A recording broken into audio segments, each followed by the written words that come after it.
दृष्टि आईएएस के audio article programme में आपका स्वागत है। आज का हमारा आर्टिकल इंडियन एक्सप्रेस में प्रकाशित लेख looking for lithium to hold, India finds a small deposit in Karnataka और फाइनेंशियल एक्सप्रेस में छपी खबर south south cooperation, India and Argentina ink a strategic agreement on lithium के सम्मिलित सारांश पर आधारित है। इसमें टीम दृष्टि के इनपुट्स भी शामिल हैं। यह ऑडियो आर्टिकल जीएस पेपर 3 के विज्ञान एवं प्रौद्योगिकी खंड से जुड़ा है। तो आइए लेख की शुरुआत करते हैं। हमारे वीडियो अंग्रेजी में देखने के लिए फॉलो करें हमारा ही दूसरा यूट्यूब चैनल दृष्टि आईएएस इंग्लिश। दुनिया लगातार पर्यावरणीय चुनौतियों से जूझ रही है। मनुष्य इन चुनौतियों से निपटने के लिए अन्य संसाधनों की ओर तेजी से शिफ्ट हो रहा है। इस शिफ्ट के केंद्र में लिथियम है। लिथियम को व्हाइट गोल्ड और न्यू ऑयल भी कहा जा रहा है। लिथियम को न्यू ऑयल कहे जाने के पीछे दिए जाने वाले तर्क भी इसकी वाजिब व्याख्या करते हैं। लिथियम का एक्सट्रैक्शन यानी निष्कर्षण भी ऑयल की तरह ही कठिन है। ऑयल की तरह लिथियम का भी उपयोग कार चलाने में किया जा सकता है। इसके अलावा लिथियम भी ऑयल की तरह भू राजनीति को प्रभावित कर रही है। लिथियम के इस महत्व को समझते हुए बीते दिनों भारत ने दक्षिण सहयोग को बढ़ावा देते हुए अर्जेंटीना के साथ लिथियम को लेकर एक समझौता किया। यहाँ पर ध्यान देने वाली बात यह है कि दक्षिण सहयोग शब्द का प्रयोग वैश्विक दक्षिण में विकासशील देशों के बीच तकनीकी सहयोग के लिए किया जाता है। यह समझौता अर्जेंटीना की JEMSE और भारत की काबिल यानी खनिज विदेश इंडिया लिमिटेड के बीच हुआ था। काबिल नाल्को हिंदुस्तान कॉपर लिमिटेड और मिनरल एक्सप्लोरेशन कंपनी लिमिटेड का ज्वाइंट वेंचर है। यह समझौता लिथियम और पॉलीमेट्रिक मिनरल्स के उत्पादन और एक्सप्लोरेशन के मकसद से किया गया है। इसके अलावा भारत की पहली लिथियम रिफाइनरी भी गुजरात में लगाई जा रही है। लिथियम के महत्व को समझते हुए आज के आर्टिकल में हम बात करेंगे लिथियम की। लिथियम क्या है और इसके अनुप्रयोग क्या हैं? इसके प्रमुख अनुप्रयोग और इलेक्ट्रिक वाहनों की महत्ता पर बात करेंगे। विश्व और भारत में इसके संसाधनों की स्थिति क्या है? भू राजनीति में इसके महत्व पर चर्चा करेंगे। साथ ही लिथियम को लेकर आने वाली चुनौतियों पर बात करेंगे।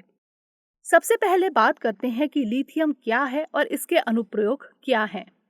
लिथियम आवर्त सारणी में तीसरे स्थान पर आती है। यह आवर्त सारणी की पहली धातु है। इसकी खोज साल 1817 में जोहान ऑगस्ट अर्फवेड्सन के द्वारा की गई थी। यह मुलायम सी चांदी की तरह दिखने वाली धातु है।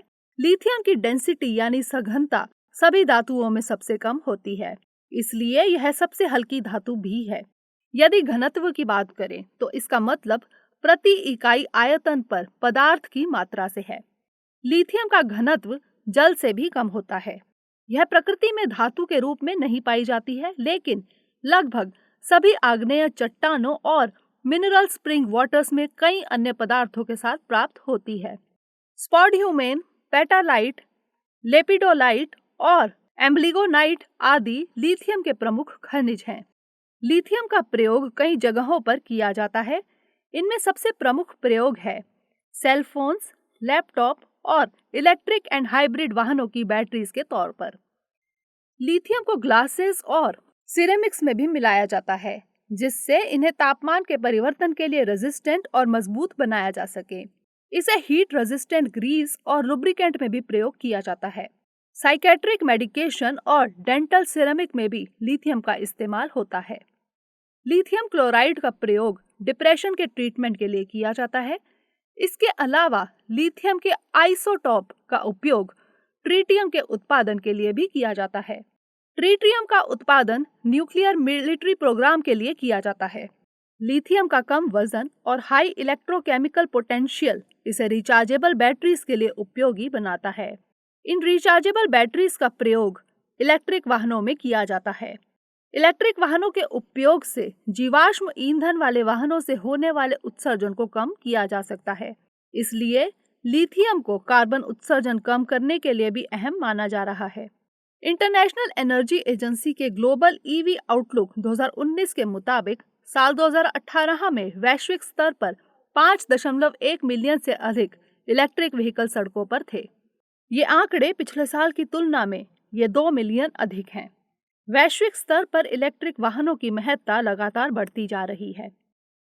आइए अब देखते हैं कि इलेक्ट्रिक वाहनों की वर्तमान समय में क्या महत्ता है। इलेक्ट्रिक वाहन से मतलब ऐसे वाहनों से है जो इलेक्ट्रिक मोटर से ऑपरेट होते हैं, ना कि ईंधन दहन से चलने वाले इंजन के वाहनों से। पेट्रोल और डीजल से चलने वाले वाहन पर्यावरण में वायु प्रदूषण के लिए जिम्मेदार हैं। वर्तमान में CO2 यानी कार्बन डाइऑक्साइड की मात्रा 400 पार्ट्स प्रति मिलियन के लगभग है। बढ़ती हुई CO2 की मात्रा जलवायु परिवर्तन और वैश्विक तापमान के लिए जिम्मेदार है। इस दौरान एक बात और साफ हुई है कि डीजल से चलने वाले वाहन भी पेट्रोल के मुकाबले कम खतरनाक नहीं हैं। साल 2000 के आसपास माना जाता था कि डीजल वाहन पेट्रोल की तुलना में कम CO2 उत्सर्जित करते हैं, इसलिए पर्यावरण के लिहाज से बेहतर होते हैं। लेकिन डीजल वाहन N2O यानी नाइट्रस ऑक्साइड उत्सर्जित करते हैं, जो CO2 की तुलना में 300 गुना अधिक शक्तिशाली ग्रीन हाउस गैस है। इसके अलावा जलवायु परिवर्तन, नवीकरणीय ऊर्जा को बढ़ावा, बढ़ता शहरीकरण और ऊर्जा सुरक्षा जैसी जरूरतों के लिए इलेक्ट्रिक वाहन एक बेहतर साधन बनकर उभरे हैं। वर्तमान में भारत बढ़ती जनसंख्या और वायु प्रदूषण जैसी कई चुनौतियों का सामना कर रहा है। हाल ही में India state level disease burden initiative report जारी की गई थी। इसके मुताबिक भारत में होने वाली कुल मौतों में 18% की वजह वायु प्रदूषण है। इसके मद्देनजर भारत सरकार द्वारा national electric mobility mission plan 2020 जारी किया गया था। यह राष्ट्रीय स्तर का विजन डॉक्यूमेंट था, जिसमें इलेक्ट्रिकल व्हीकल्स के अपनाए जाने और विनिर्माण का रोड मैप पेश किया गया था। इसी प्लान के तहत भारी उद्योग मंत्रालय द्वारा फेम इंडिया यानी foster adoption and manufacturing of electric vehicles in India साल 2015 में लॉन्च की गई थी। इसका मकसद इलेक्ट्रिक और हाइब्रिड व्हीकल टेक्नोलॉजी के विनिर्माण को बढ़ावा देना था। सरकार की इन योजनाओं में लिथियम की महती भूमिका है। लिथियम की महत्ता को समझने के बाद इसकी उपलब्धता का अंदाजा होना भी जरूरी है। आइए अब एक नजर विश्व और भारत में लिथियम संसाधनों की स्थिति पर डालते हैं। वर्तमान में भारत अपनी जरूरत का लिथियम आयात करता है। हालांकि कर्नाटक के मांड्या जिले में स्थित मार्लागल्ला अल्लापट्टा क्षेत्र में 1600 टन लिथियम की उपस्थिति पाई गई है। यह क्षेत्र नागमंगला सिस्ट बेल्ट के समीप स्थित है। इसके अलावा राजस्थान के सांभर और पचपदरा और गुजरात के रण ऑफ कच्छ के लवण जल से भी लिथियम प्राप्त होने की संभावना है। भारत में लिथियम के अन्य संभावित जियोलॉजिकल डोमेन्स में राजस्थान, बिहार और आंध्र प्रदेश के प्रमुख माइका बेल्ट्स और ओडिशा, छत्तीसगढ़ के पेग्माटाइट बेल्ट्स भी शामिल हैं। वैश्विक स्तर पर लगभग 50% लिथियम रिजर्व दक्षिण अमेरिका के लिथियम ट्रायंगल में पाया जाता है। लिथियम ट्रायंगल में चिली, बोलीविया और अर्जेंटीना शामिल है। साल 2019 में अर्जेंटीना लिथियम का चौथा सबसे बड़ा उत्पादक देश था। इसकी प्रमुख लिथियम माइंस में सालार डेल होम्ब्रे म्यूत्रो और सालार डेल ओलारोज हैं। बोलीविया में दुनिया का सबसे बड़ा salt flat solar day Uyuni स्थित है। इसमें लगभग 23 मिलियन टन लिथियम डिपॉजिट का अनुमान है। दो अन्य सॉल्ट फ्लैट कोएपासा और पास्तोस ग्रैंडेज है। चिली में सालार डे अटाकामा लिथियम के लिए प्रसिद्ध है। यह चिली का सबसे बड़ा सॉल्ट फ्लैट है, जहां पर दुनिया के लिथियम का 9 मिलियन टन रिजर्व पाया जाता है। सॉल्ट फ्लैट या सॉल्ट पैन सॉल्ट या अन्य खनिजों से कवर बड़े मैदान होते हैं। लिथियम उत्पादन के मामले में ऑस्ट्रेलिया पहले, चिली दूसरे और चीन तीसरे पायदान पर है। वैश्विक स्तर पर महत्वपूर्ण वस्तुओं की वजह से भू राजनीति प्रभावित होती रही है। लिथियम भी इसी कड़ी में शामिल है। अब देखते हैं कि लिथियम भू राजनीति को कैसे प्रभावित कर रही है। भू राजनीति से मतलब है पृथ्वी के भूगोल के कारण राजनीति और अंतर्राष्ट्रीय संबंधों का प्रभावित होना। दक्षिण अमेरिका लिथियम संसाधनों में समृद्ध है। लिथियम से होने वाली राजनीतिक उठापटक दक्षिण अमेरिकी देश बोलीविया में देखने को मिली थी। बोलीविया के भूतपूर्व राष्ट्रपति इवो मोरालेस को सत्ता से हटाए जाने की मुख्य वजह लिथियम संसाधनों पर उनका नियंत्रण ही था। इवो मोरालेस ने लिथियम के खनन के लिए कड़े लाइसेंसिंग नियम बनाए और ये सुनिश्चित किया कि बड़ी कंपनियां लिथियम को औने पौने दामों पर ना खरीद सके। चीन दुनिया में इलेक्ट्रिक व्हीकल उद्योग में सबसे बड़ा बाजार है। यूएसए इस मामले में दूसरे स्थान पर है। Bloomberg lithium ion battery supply chain ranking 2020 में चीन, जापान और दक्षिण कोरिया को पछाड़कर पहले स्थान पर काबिज हुआ है। जापान और दक्षिण कोरिया बैटरी के विनिर्माण के मामले में आगे हैं, लेकिन लिथियम की माइनिंग में चीन का मुकाबला नहीं कर सके। भारत भी लिथियम आयन बैटरी उद्योग में आत्मनिर्भर बनने का प्रयास कर रहा है। इस संबंध में ऑस्ट्रेलिया और अर्जेंटीना से किए गए समझौते कारगर हो सकते हैं। गुजरात में लगाई जा रही रिफाइनरी भी इस दिशा में किया जा रहा एक प्रयास ही है। गौरतलब है कि इस सदी में शीर्ष पर पहुंचने के लिए देशों को चौथी औद्योगिक क्रांति पर पकड़ हासिल करनी होगी। लिथियम चौथी औद्योगिक क्रांति के मुख्य पिलर लाइट वेट बैटरीज का रॉ मटेरियल है।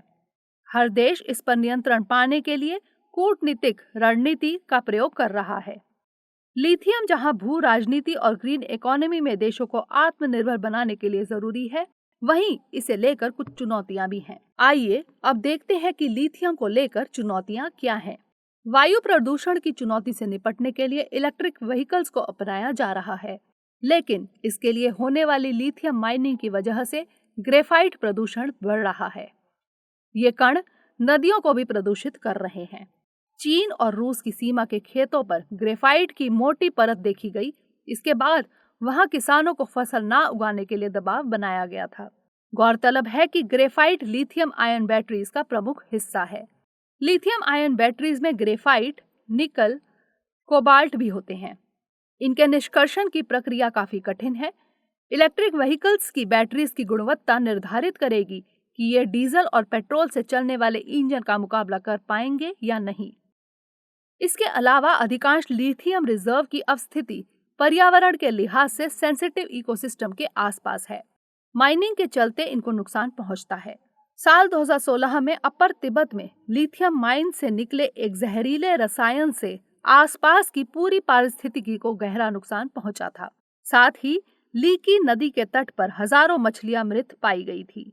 इलेक्ट्रिक व्हीकल की पुरानी बैटरी को रिसाइकल करके छोटे अप्लायंसेस में प्रयोग किया जा सकता है, लेकिन वर्तमान में इसकी कीमत नई बैटरी के निर्माण की तुलना में 5 गुना अधिक है। जिस तरह वैश्विक स्तर पर बैटरीज की मांग बढ़ रही है, अगर हमारे पास रिसाइकल करने की सस्ती तकनीक नहीं होगी तो ये कचरे की समस्या के रूप में सामने आएगा। एक अध्ययन के मुताबिक इलेक्ट्रिक व्हीकल में एल्यूमिनियम और स्टील का प्रयोग अधिक किया जाता है। इनकी माइनिंग से भी कार्बन डाइऑक्साइड का उत्सर्जन होता है। इन चुनौतियों के आलोक में कुछ समाधान भी तलाशने होंगे। आइए अब देखते हैं क्या हो आगे की राह।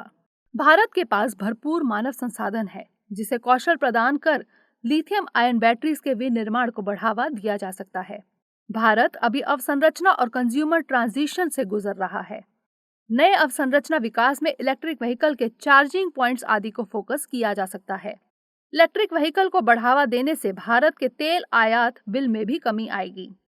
भारत में वायु प्रदूषण की समस्या को हल करने के लिए भी इलेक्ट्रिक व्हीकल अच्छा विकल्प साबित होंगे। भारत में रिमोट एरियाज में आज भी रेल या बस सुविधा उपलब्ध नहीं हो सकी है। इन स्थानों पर आवागमन के लिए ऑटो या रिक्शा का ही प्रयोग किया जाता है। ऐसे स्थानों के लिए इलेक्ट्रिक ऑटो या रिक्शा का प्रयोग किया जा सकता है, जो कि लास्ट माइल कनेक्टिविटी के साथ स्वच्छ परिवहन को भी बढ़ावा देगा। साथ ही लिथियम के खनन को सतत बनाने के लिए प्रयास किए जाने चाहिए। अगर लिथियम को सतत ढंग से माइन नहीं किया गया तो हम वायु, जल और मृदा प्रदूषण को बढ़ावा दे रहे होंगे और यहाँ भी स्थिति जीवाश्म ईंधनों की तरह ही बन जाएगी। जीवाश्म ईंधनों के साथ हुई गलतियों से सीख लेते हुए हमें लिथियम को सही मायनों में ग्रीन फ्यूल बनाना होगा। तभी हम कह सकेंगे lithium is new oil but cleaner than oil. आइए अब नोट करते हैं आज का सवाल। वैश्विक स्तर पर लिथियम की महत्ता को देखते हुए इसके सामने आने वाली चुनौतियों का वर्णन कीजिए, साथ ही समाधान भी सुझाइए।